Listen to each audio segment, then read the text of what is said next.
नमस्कार दोस्तों, मैं सारिका झा आपका रोचक कहानियाँ चैनल में स्वागत करती हूँ। आज मैं आपको सुभाष नीरव द्वारा लिखित कहानी अब और नहीं सुनाने जा रही हूँ। आशा करती हूँ कि ये कहानी आपको पसंद आएगी। अगर ये कहानी आपको पसंद आती है तो आप इसे लाइक करिए और मेरे चैनल को सब्सक्राइब करिए। तो लीजिए, कहानी प्रस्तुत है अब और नहीं। रोज रात 11-11 बजे तक बत्ती जलती है। बिल ज्यादा नहीं आएगा तो क्या कम आएगा? यह बात उन्हें सुनाने के लिए कही गई। जानबूझकर वॉल्यूम तेज रखा गया ताकि बात उनके बूढ़े कानों में घुस सके। मजबूरन लाला हरदेव प्रसाद को गीता का गुटखा बंद कर देना पड़ा। चश्मा उतारकर उन्होंने एक और रखा और घड़ी देखी। 9:10 हो रहे थे रात के। उठकर उन्होंने अपना बिस्तर ठीक किया। छुटका उन्हीं के साथ सोया करता है। बहुत छोटा था तो जिद करके साथ सोता था। दादाजी के साथ सोऊंगा, कितना अच्छा लगता था उन्हें जब वह अपनी तोतली जुबान में ऐसा कहता था। लेकिन अब उसे ज़बरदस्ती सुलाया जाता है। सारी रात पेट पर उसकी टांगें दनादन पड़ती हैं। ऐसा टेढ़ा मेढ़ा होकर सोता है कि बेचारे करवट भी ढंग से नहीं बदल पाते। कभी कभी तो रात को बिस्तर भी गीला कर देता है। छुटके को सीधी तरह लिटाकर उन्होंने बत्ती बुझाई और बिस्तर में घुस गए। आंखें मूंदकर सोने का प्रयास करने लगे, पर नींद इतनी जल्दी कैसे आ सकती है? शुरू से ही रात को देर से सोने और सुबह मुंह अंधेरे बिस्तर छोड़ देने की आदत रही है उनकी। उन्हें याद आते हैं वे दिन जब पार्वती जिंदा थी। सुबह उठकर सबसे पहले शौच जाया करते, फिर नहा धोकर पूजा पाठ करते। इतने में दूध का वक्त हो जाता और वह बर्तन उठाकर दूध लेने चल देते। रास्ते में खां साहब मिल जाते तो उनसे उनके बिजनेस के बारे में बतियाने लगते। अगर शर्मा जी दिख पड़ते तो उनकी नेतागिरी का हालचाल पूछने लगते।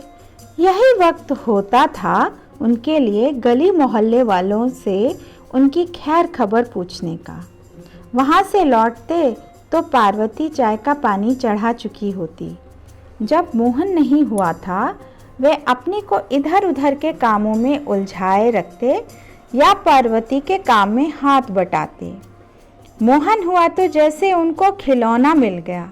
कभी उसको बाजुओं में लेकर उछालते और कभी घोड़ा बनकर उसे हंसाते, और इस तरह कब 9 बज जाते पता ही न चलता। मोहन जब स्कूल जाने लगा तो वह रोज सुबह 1-1.5 घंटा उसे अपने पास बिठाकर पढ़ाते। बीच बीच में उसे पाठ याद करने को कह वह अपनी साइकिल की सफाई करते। दोनों पहियों की हवा देखते और ठीक 9 बजे घर छोड़ देते। वह कभी दफ्तर लेट नहीं पहुंचते थे। हमेशा आधा पौना घंटा पहले ही पहुंचकर फाइलों को देख दाख कर तैयार कर लेते और साहब के आते ही उनके हस्ताक्षर योग्य फाइलें उठाए उनके केबिन में घुस जाते। अपने काम में उन्होंने कभी गलती नहीं की थी और पूरी सर्विस में किसी अफसर से झाड़ नहीं खाई थी लाला हरदेव प्रसाद ने। अब रिटायर क्या हुए, लगता है उनका अस्तित्व ही समाप्त हो गया एकदम से। उपहास और उपेक्षापूर्ण दृष्टियों के बीच वह महसूस किया करते हैं जैसे वे कोई फालतू सी चीज़ हो। उनसे हंसने खेलने वाले बच्चे तक अब उनके पास नहीं भटकते। क्यों फटके? टॉफ़ी खरीदकर देने लायक पैसे भी उनके पास नहीं होते। यार दोस्त जल्दी में हूँ कहकर कन्नी काट जाते हैं, क्योंकि उनको बिठाकर एक प्याला चाय पिलाने की अब उनकी हैसियत नहीं रही। पेंशन के जो रुपए मिलते हैं वह भी अपने नहीं, सब बहू को दे देने पड़ते हैं। उन्हें रुपयों की क्या ज़रूरत? बेटे के उतरे जूते चप्पल और कपड़े पहनने को मिल ही जाते हैं। 2 वक्त की रोटी भी मिल जाती है। फिर इस बुढ़ापे में रुपयों की क्या ज़रूरत? बगल के कमरे में अभी भी बत्ती जल रही थी। बहू और बेटों में हो रही खुसर फुसर को उनके बूढ़े कान सुन नहीं पा रहे थे। एक बार की उनकी इच्छा घड़ी देखने की हुई, पर उन्होंने अपनी इस इच्छा को दबा लिया। एकाएक छुटके ने टांगे मारनी शुरू कर दी। कभी कभी तो इतनी जोर से टांगे मारता है कि पेट में दर्द हो उठता है। उन्होंने लेटे लेटे ही उसे सीधा किया। तबीयत ठीक ना होने की वजह से आजकल सुबह जल्दी उठने को मन नहीं करता, पर फिर भी उठना पड़ता है। दूध भी वही लाते हैं, पजामा कमीज और कभी कभी चादर मिली तो ओढ़कर चल दिया करते हैं वह दूध लेने। कई बार सोचा अब की पेंशन के पैसे मिलने पर एक पूरी बाजू का स्वेटर बनवाएंगे या एक गर्म चादर ही खरीदेंगे, पर ऐसा कभी सोच से आगे नहीं बढ़ पाया। मोहन ने जब नया सूट बनवाया, उसने पुरानी पैंट को पहनना ही छोड़ दिया, यूं ही बेकार पड़ी थी।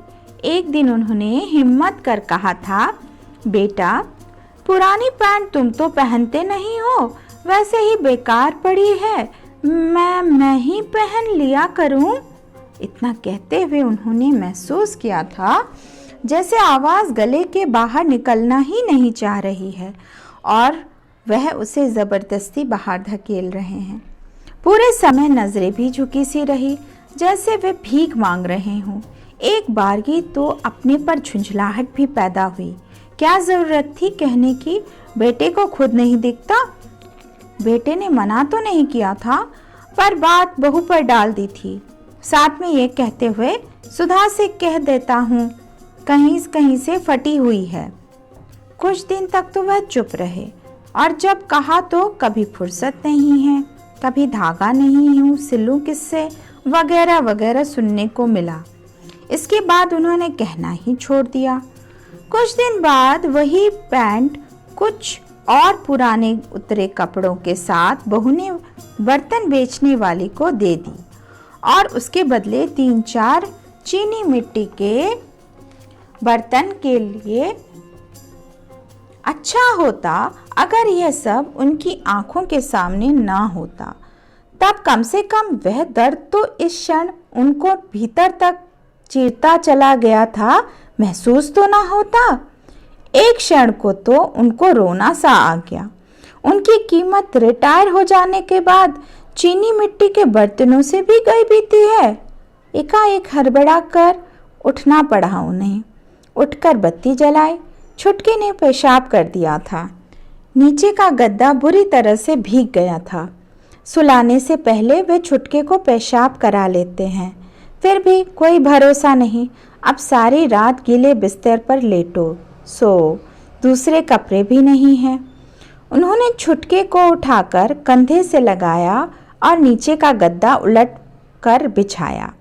गद्दा पलटने के साथ ही गीला लग रहा था, आखिर उसी पर लेटना था, सो लेट गए। नींद तो वैसे ही कोसों दूर थी, आंखों से अब और दूर हो गई थी। कुछ देर यूं ही करवटें बदलते रहे। जब नहीं रहा गया तो उठकर फिर बत्ती जलाई। गैलरी में जाकर कुछ ढूंढने लगे। वहीं कहीं ढूंढने पर टाट का टुकड़ा मिल गया। उन्होंने उसे गीले हिस्से पर बिछाया और बत्ती बुझाकर लेट गए। सुबह उठे तो बदन का जोर दर्द कर रहा था। हल्का हल्का बुखार सा भी महसूस कर रहे थे वह। उठकर दूध लाने का मन नहीं किया उनका, लेकिन वे अपने मन की कर ही कहाँ पाते हैं आजकल, मजबूरन उठना ही पड़ा। बाहर आंगन में धूप आ जाने पर चारपाई बिछाकर वह लेट गए। गर्म गर्म चाय पीने की तलब हो रही थी, पर चाय मोहन के ऑफिस जाने से पहले आज तक नहीं हुआ। सामने गली में कुछ बच्चे खेल रहे थे, कुछ लोग आ जा रहे थे। उन्होंने लेटे लेटे ही आते जाते लोगों को देखा। सभी इसी मोहल्ले में या आसपास रहने वाले लोग हैं। एकाएक उनकी नज़रें आते जाते लोगों में कुछ खोजने सी लगी। कहीं कोई परिचित चेहरा निकल आए और पास से गुजरते हुए पूछ ही बैठे, क्यों लाला जी, कैसे लेटे हैं, तबीयत वगैरह तो ठीक है ना? और वह अपना दुख को बताकर हल्का कर ले। पर ऐसा नसीब कहाँ। ढूंढने पर भी ऐसा कोई चेहरा नजर नहीं आया। यह वह मोहल्ला था जिससे उनकी जिंदगी का बहुत बड़ा हिस्सा जुड़ा हुआ था। पूरा मोहल्ला कभी अपने घर सा हुआ करता था। आते जाते छोटे बड़े सभी से बतियाना, उनकी खैर खबर पूछना उनकी आदत थी। पड़ोस की रज्जो ताई हो या मियाँ गब्बन, स्कूल की मास्टरनी सिन्हा हो या डेयरी वाले दुबे जी, कोई भी नहीं बच पाता था उनकी गिरफ्त से। घड़ी दो घड़ी खड़े खड़े बातें कर लिया करते थे वे।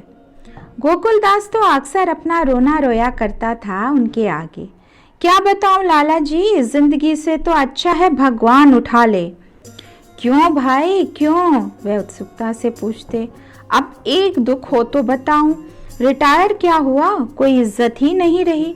नौकरों की तरह घर का सारा काम करो और बात बात पर उनकी बातें भी सुनो। ना मन का खा सकते ना पहन सकते हैं। गोकुलदास रुआएं से हो उठते। इस पर लाला हरदेव प्रसाद मुस्कुराते हुए कहते, गोकुलदास जी, आपने जिंदगी भर ऐश की, अब बहू बेटों को भी करने दो। वैसे बुढ़ापे में तुम जरा जरा सी बात पर इतना मत सोचा करो। जैसा मिल जाए खा लिया करो और बैठकर भगवान का नाम जपा करो। मस्त रहा करो। इस कान से सुनकर उस कान से निकाल दिया करो, समझे। रही काम की बात, अरे भाई, कुछ ना कुछ करते रहोगे तो शरीर भी ठीक रहेगा। खाली पड़े पड़े तो रोग लग जाता है। पर आज जब गोकुलदास की याद आती है तो वह मन ही मन कह उठते हैं, गोकुलदास, तुम्हें झूठी तसल्ली देने वाला मुझ जैसा तो या मोहल्ले में है था, मगर मुझे तसल्ली देने वाला तो कोई भी नहीं। मोहन के ऑफिस चले जाने पर बहू जब चाय लाई तो उनका जी चाहा, कहें, देखना बहू, कोई बुखार की गोली पड़ी हो। आज तबीयत कुछ खराब है, पर ऐसा वह चाहकर भी ना कह पाए। सहसा उन्हें याद हो आया, कल शाम ही को तो बहू ने कहा था कि राशन की दुकान पर गेहूं और चावल आया है, कल जाकर ले आना। अब अगर वह अपनी तबीयत का रोना रोएंगे तो बहू को 4 बातें सुनाने का मौका मिल जाएगा। थोड़ी ही देर में बहू ने थैला और राशन कार्ड थमा दिया, साथ में रुपए भी पूरे सूरे, ना 1 पैसा कम ना 1 पैसा ज्यादा। वह जानते हैं बहू ने गिनकर पूरे सूरे पैसे क्यों दिए हैं। ज्यादा देगी तो बुढ़ा खर्च करेगा।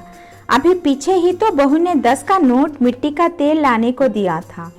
बचे हुए पैसों में से उन्होंने कुछ पैसे खर्च कर दिए थे। कई दिनों से दाढ़ी बढ़ रही थी, सोचा बाजार आए हैं तो बनवा लेते हैं। पर उन थोड़े से पैसों के लिए उन्हें सुनना पड़ा था, घर पर शेविंग का सारा सामान किस लिए रखा है, यहीं क्यों नहीं कर लिया करते, बेकार में बाहर पैसे दे आते हैं। 40 किलो गेहूं और 5 किलो चावल, पूरा 45 किलो का बोझा ढोकर लाना होगा एक मील से, और शरीर है कि पैदल चलने को तैयार ही नहीं। दुकान पर पहुंचकर भीड़ देखते ही लाला हरदेव प्रसाद की हिम्मत पस्त हो गई। लाइन में लगे तो ज्यादा देर खड़ा नहीं हुआ गया, हार कर वहीं बैठ गए। सहसा पीछे से जबरदस्त धक्का आया और पीछे की सारी भीड़ उन पर गिर पड़ी। लाइन टूट गई और वे लाइन से बाहर आ पड़े। दोबारा अपनी जगह लेने लगे तो हल्ला मच गया, ए बुढ़े, कहां से घुस रहा है, पीछे जा। वे गिड़गिड़ाए, अपनी सफाई पेश की। कुछ लोगों के कहने पर वह फिर से अपनी जगह पा सके। जिस समय राशन लेकर निकले, सूरज सिर के ऊपर पहुंच चुका था। सुबह से कुछ खाया भी न था, सिर्फ चाय पीकर ही निकले थे। इसलिए लग रहा था जैसे शरीर में जान ही ना हो। जैसे जैसे बोझा बांधकर किसी से सिर पर रखवाया और चल दिए। अभी कुछ ही दूर चले थे कि हिम्मत जवाब दे गई। आंखों के आगे अंधेरा छाने लगा। कदम आगे बढ़ाते तो ऐसा लगता जैसे अंधेरे में पांव रख रहे हों। इससे पहले कि चकराकर गिर पड़े, उन्होंने बोझ एक और पटका और धम से नीचे बैठ गए। काफी देर तक हाँफते रहे, दोनों हाथों से सिर को थामे नीचे जमीन की ओर आंखें किए रहे। सांसें कुछ सामान्य हुई तो उन्हें गोकुलदास की याद आ गई अकस्मात। गोकुलदास की एक एक बात उनके दिमाग में दौड़ने लगी। उसकी हर बात सही और सत्य प्रतीत होने लगी। आज अगर गोकुलदास जिंदा होते तो वह उससे जरूर कहते, गोकुलदास तुम सच कहते थे, बिल्कुल सत्य। एकाएक उन्हें स्वयं पर गुस्सा हो आया। आखिर उन्होंने स्वयं को इतनी दयनीय स्थिति में लाकर क्यों खड़ा किया हुआ है? क्यों वह चुपचाप सह जाते हैं सब कुछ? क्यों नहीं प्रतिरोध करते? अपनी इस नारकीय स्थिति के लिए वे कहीं ना कहीं खुद भी जिम्मेदार हैं। आखिर वह भी हाड़ मांस के बने हैं, उन्हें भी दुख सुख की अनुभूति होती है। वह बहू से कह सकते थे तबीयत खराब है, छुट्टी वाले दिन मोहन स्वयं ले आएगा, या फिर रिक्शा के पैसे दे दो, ले आऊंगा। इसमें झिझक की क्या बात थी? सहने की भी एक सीमा होती है। कुछ देर वहीं बैठे बैठे बुदबुदाते रहे गुस्से में। एकाएक उनकी नजर सामने से आती हुई खाली रिक्शा पर गई। उन्होंने एकदम से निर्णय लिया और हाथ देकर रिक्शा रुकवाया। V1 चलोगे? चलेंगे। बोझ को रिक्शा में रखते हुए रिक्शा वाला बोला, 1.5 रुपया और होगा? हाँ हाँ दिला देंगे, तुम चलो तो। झल्लाए हुए स्वर में उन्होंने कहा और रिक्शा में बैठ गए। धन्यवाद।